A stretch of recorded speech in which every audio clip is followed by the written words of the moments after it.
I'm going to say for me, we went once and it was pouring down rain and my son bought Crocs. And I didn't think that would be a thing that he would ever do.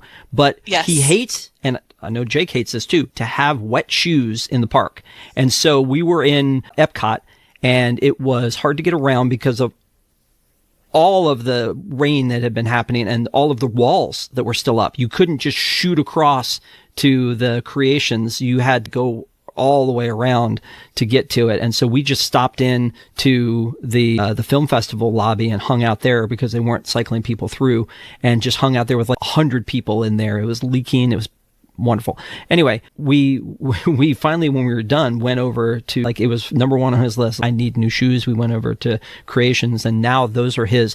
I'm taking them into the park if it's raining shoes. So that was the thing they did. Also, it's funny about, and I'm going to get to you next on this one, Stephanie, but it's funny about Allison was talking about the umbrella situation is, and you all know that I get one chance to say when I was in Tokyo per show, but when I was in Tokyo, they don't do why do I keep losing the ponchos? They don't really, I mean, they sell them, but people don't do ponchos.